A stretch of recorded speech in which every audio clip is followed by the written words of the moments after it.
안개가 날 가리워 내 믿음은 들리려 할 때 나 주님께 나아가네. 주님은 산 같아서 여전히 그 자리에 계셔. 눈을 들면 보이리라 날 위한 그 사랑. 주는 나의 도움이시며 주의 계획 영원하시네. 주의 위엄 앞에 믿음으로 순종해 예배드리리. 주님께서 날 이끄시며 주가 항상 함께 하시네. 주의 사랑 안에 믿음으로 순종해 예배드리리 영원히.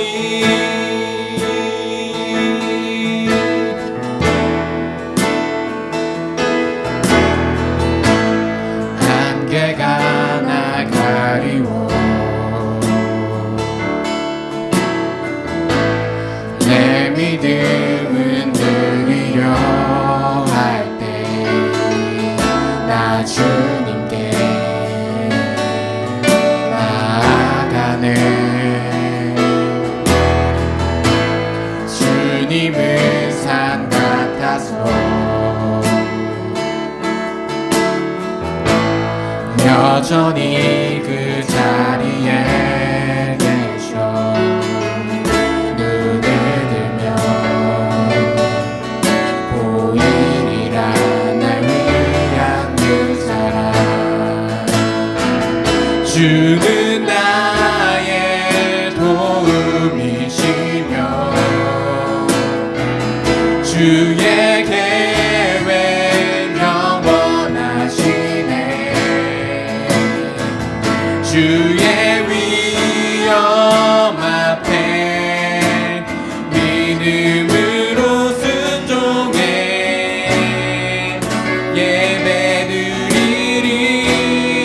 예배드리리. 주님께서 날 이끄시며 주가 항상 함께 하시네.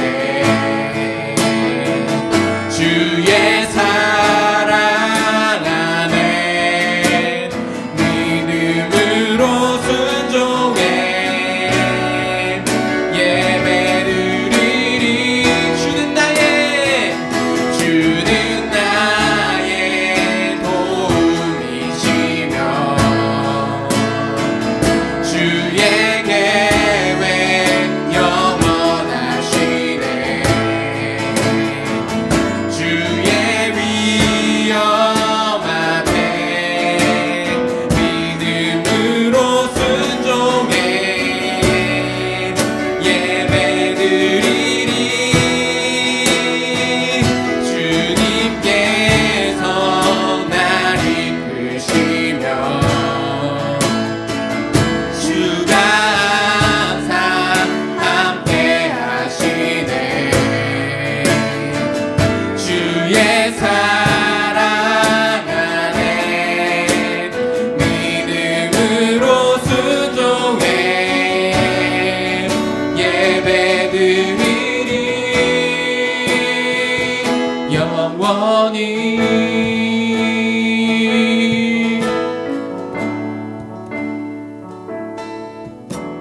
오늘 함께 살펴볼 말씀은 사사기 6장 11절에서 16절까지의 말씀입니다. 여호와의 사자가 아비에셀 사람 요아스에게 속한 오브라에 이르러 상수리 나무 아래 앉으니라. 마침 요아스의 아들 기드온이 미드안 사람에게 알리지 아니하려 하여 밀을 포도주 틀에서 타작하더니 여호와의 사자가 기드온에게 나타나 이르되 큰 용사여 여호와께서 너와 함께 계시도다 하매 기드온이 그에게 대답하되 오 나의 주여 여호와께서 우리와 함께 계시면 어찌하여 이 모든 일이 우리에게 일어났나이까. 또 우리 조상들이 일찍이 우리에게 이르기를 여호와께서 우리를 애굽에서 올라오게 하신 것이 아니냐 한 그 모든 이적이 어디 있나이까. 이제 여호와께서 우리를 버리사 미디안의 손에 우리를 넘겨주셨나이다 하니 여호와께서 그를 향하여 이르시되 너는 가서 이 너의 힘으로 이스라엘을 미디안의 손에서 구원하라. 내가 너를 보낸 것이 아니냐 하시니라. 그러나 기드온이 그에게 대답하되 오 주여 내가 무엇으로 이스라엘을 구원하리이까. 보소서 나의 집은 므낫세 중에 극히 약하고 나는 내 아버지 집에서 가장 작은 자니이다 하니 여호와께서 그에게 이르시되 내가 반드시 너와 함께하리니 내가 미디안 사람 치기를 한 사람을 치듯 하리라 하시니라. 이 말씀을 가지고 그런데요 라는 제목으로 말씀을 함께 나누려 합니다. 사랑하는 친구들, 지난 한 주도 잘 보냈어요? 차근차근 상황을 보며 청소년부 오프라인 예배를 기대하고 소망했는데 지난주 급속도로 확진자가 많이 나오는 걸 보면서 마음을 조금 접었어요. 이 자리가 이렇게 빈지도 꽤 되었고 여러분의 얼굴을 못 본 지도 정말 오래되었어요. 잘들 지내고 있죠? 사회적 거리두기네 몇 단계네 하지만 성령 하나님 안에서 서로 연락하고 또 기도하며 견디는 친구들 되면 좋겠어요. 저에게는 2살 딸도 있지만 조카도 셋이나 있는데요. 말귀는 알아들어도 말을 못하는 딸과 달리 조카들은 엄청 말도 많이 해요. 다행히 삼촌인 저를 좋아해 주어서 제가 가끔 놀러 가거나 하면 저한테 와서 이것저것 막 이야기를 해줘요. 재밌는 건 전혀 상관없는 이야기들을 그냥 주절주절 나열하는 거예요. 예를 들어 점심으로 무엇을 먹었냐고 물어보면 네라고 대답하고 나서 바로 그런데요 어제 동생이랑 싸웠어요. 이 책이 재미있어요. 뭐 이런 식인 거예요. 아직은 어려서 논리나 대화의 흐름 같은 것 대신 자기가 하고 싶은 말만 하는 거라 생각이 돼요. 자기가 하고 싶은 이야기만 하는 건 어른들도 비슷하죠. 그나마 어른이 아이와 다른 것은 자기가 하고 싶은 말을 할 때에 그런데요 라고 하면서 아무 때나 하지 않고 기다렸다가 자연스럽게 한다는 데 있어요. 본문에 나오는 기드온은 이런 면에서 봤을 때 어리고 철이 없는 사람처럼 느껴져요. 상대방의 말과 상관없이 자기가 하고 싶은 말만 툭툭 꺼내기 때문이에요. 이야기는 이렇습니다. 이스라엘 백성들이 하나님을 떠나 가나안 땅의 신들을 섬기며 살아갈 때 하나님께서는 그들을 벌 주시고 다른 민족으로 하여금 그들을 다스리게 하셨어요. 지난 화요일에 이야기한 것처럼 사사시대에는 모두가 하나님의 말씀을 떠나 제멋대로 하던 그러한 시대였죠. 그래서 하나님은 이스라엘 백성들을 가르치기 위해 벌을 주셨고요. 그러다가 이스라엘 백성들이 괴로움과 고통 가운데 하나님께 부르짖으면 다시 그들을 회복해 주시고 예전의 지위로 돌려주셨어요. 그런데 그러다가도 다시 이스라엘 백성들이 제멋대로 행동하면 외국의 침략이라던가 가뭄을 통해 벌을 내리셨죠. 기드온이 살던 때 이스라엘 백성들은 하나님께 순종하지 않았고 하나님께서는 미디안이라는 주변의 나라를 이용하여 이스라엘 백성들의 삶을 어렵게 하셨어요. 미디안 사람들은 농사나 목축 대신 약탈을 일삼는 사람들이었는데 얼마나 그들이 거칠게 또 모질게 빼앗았는지 이스라엘 사람들이 먹을 최소한의 것들도 남겨주지 않았어요. 이스라엘 사람들은 그 조금이라도 먹을 것을 구하기 위해 이리저리 찾아다녔고 간신히 얻은 음식은 빼앗기지 않기 위해 몰래 먹었어요. 기드온도 마찬가지였습니다. 11절을 보면 요아스의 아들 기드온이 미디안 사람들에게 알리지 아니하려 하여 밀을 포도주 틀에서 타작하고 있었다라고 기록하고 있어요. 요즘이야 쌀이나 밀가루가 포장이 되어서 깔끔하게 나오지만 시골집 같은 데 가면 이렇게 생긴 키를 이용해서 곡식을 거르죠. 그렇게 벽시와 쌀을 가르고 밀 껍데기와 밀알을 갈라요. 그 다음에 이제 도정도 하고 요리를 시작하는 거죠. 고대인들도 마찬가지였어요. 곡식을 거두고 손질하려면 보통 마당이나 넓은 데서 하기 마련이에요. 성경에도 타작마당이라는 표현이 종종 나오는데 곡식을 널어두고 다듬고 정리하기 위한 넓은 마당을 뜻하죠. 그런데 기드온은 이런 넓은 곳에서 밀을 다듬고 있었던 게 아니었어요. 기드온은 포도주 틀에서 밀을 타작하고 있었어요. 포도주 틀이라고 하면 포도주를 만들기 위한 틀이나 광주리 같은 건데요. 요즘으로 치면 작은 고무통 정도 될 거예요. 넓은 마당에서 곡식을 터는 게 일반적인데 그렇게 못하고 구석진 곳에서 조그마한 통 안에서 곡식을 터는 거예요. 아마도 미디안 사람들이 곡식을 다 빼앗아 가서 남은 게 별로 없어서 넓은 마당에서 털 필요가 없었을지도 모르고, 그나마 있는 것도, 그 적은 것도 넓은 곳에서 털다가 빼앗길까봐 두려워해서 구석진 곳에서 포도주 틀에서 곡식을 털었던 것 같아요. 그런데 그런 그에게 하나님의 사자가 나타나 이렇게 말씀하고 있어요. 12절 말씀 우리 함께 읽어보겠습니다. 시작. 여호와의 사자가 기드온에게 나타나 이르되 큰 용사여 여호와께서 너와 함께 계시도다 하매. 친구들, 만약 여러분에게 하나님의 사자가 나타나서 큰 용사여 여호와께서 너와 함께 계시도다 라고 한다면 여러분은 어떨 것 같아요? 먼저 내가 꿈을 꾸고 있지는 않은가?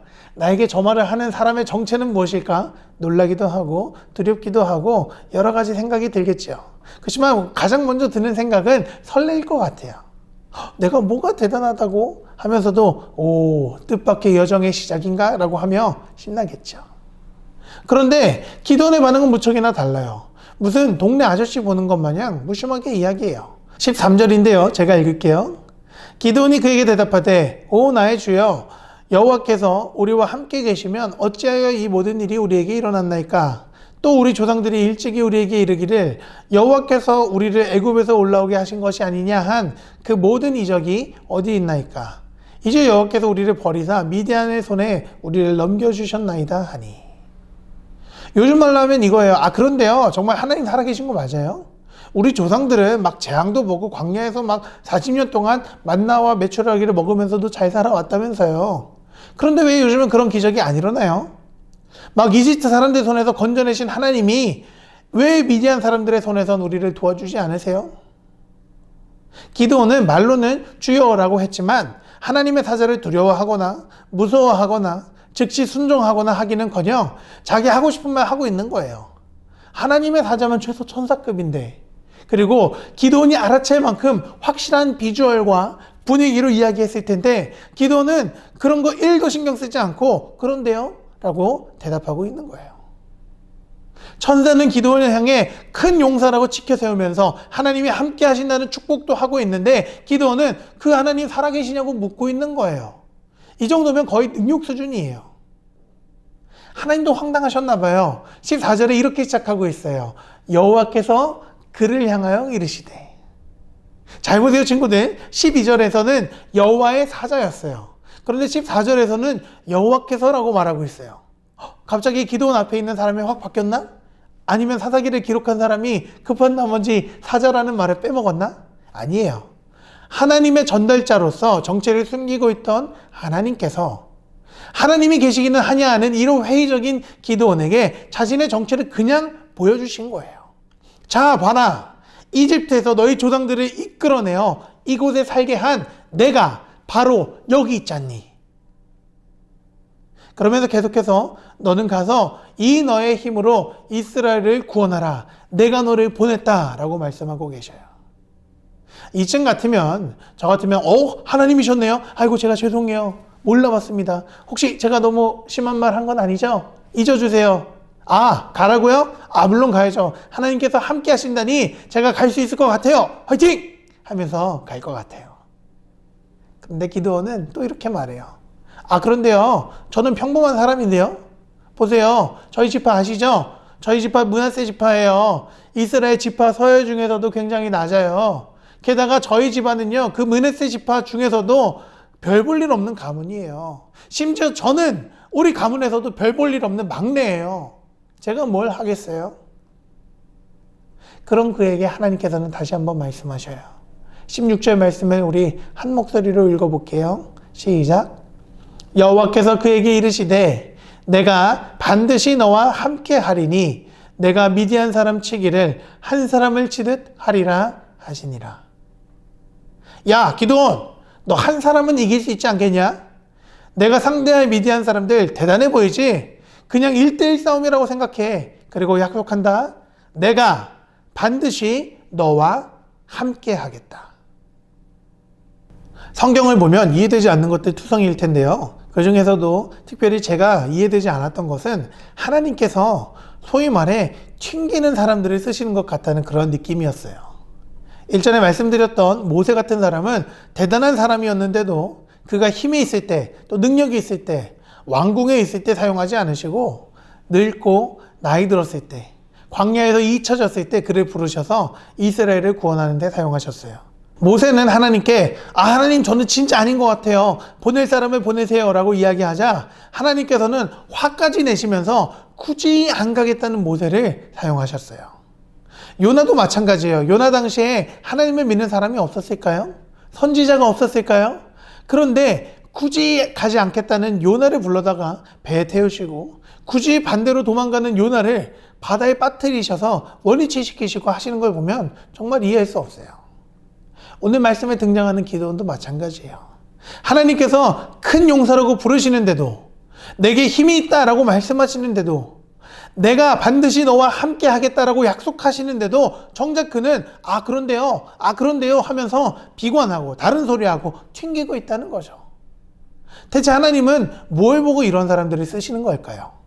하나님이 친데레여서 하나님이 하겠다는 사람은 안 쓰시고 안 하겠다고 튕기는 사람만 쓰시나? 사랑하는 친구들, 제가 성경을 깊이 읽으며 발견한 것은 하나님께서 사용하는 사람들은 준비된 사람, 그리고 온전히 하나님의 영광을 드러낼 만한 사람들이라는 거예요. 기드온 말이 다 맞아요. 그는 지파도 별로였고 가문도 구리고 그 중에서도 가장 어린 축에 속하는 그런 사람이었어요. 게다가 그는 용기가 대단한 사람도 아니었고 이기적이고 생존에 급급한 그런 상황 속의 사람이었어요. 그런데 그런 그를 통해 놀랍고 대단한 일이 일어난다면 누구도 거부하거나 반박할 수 없는 온전히 하나님이 하신 일, 온전히 하나님의 영광이 드러나는 일 아니겠어요? 미디안 사람들에 의해 모든 것을 빼앗기고 간신히 숨어갖고 밀이나 털고 있던 기드온이 일어나 이스라엘 민족을 구원한다면 이것보다 더 하나님의 영광이 드러날 일이 어디 있겠어요? 하나님은 이렇듯 하나님의 사람을 찾으시고 하나님의 사람을 세우셔서 하나님의 일을 완성하시는 그런 분이세요.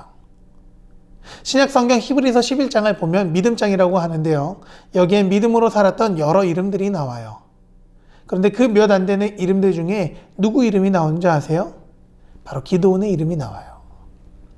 하나님의 사자가 이야기할 때도, 아니 하나님이 나타나셔서 말씀하실 때에도 그런데요 했던 기드온이 하나님 손에 붙들려 사용되었을 때 그는 믿음의 용사가 되어 이스라엘을 구원하고 하나님의 영광을 드러낸 위대한 영웅이 되었어요. 사랑하는 친구들, 여러분이 분명히 알아야 할 것은 지금 우리가 겪는 상황이 어떠하든지, 지금 여러분 개인이 겪는 현실이 어떠하든지 하나님은 살아계시고 하나님은 일하고 계시다는 사실이에요. 그리고 하나님께서는 바로 여러분을 통해 하나님의 일을 이루고 싶어 하시고 여러분을 통해 하나님의 영광을 드러내고 싶어 하셔요. 그런데요 저는 연약한데요, 그런데요 저는 부족한데요. 괜찮아요. 정말 괜찮아요.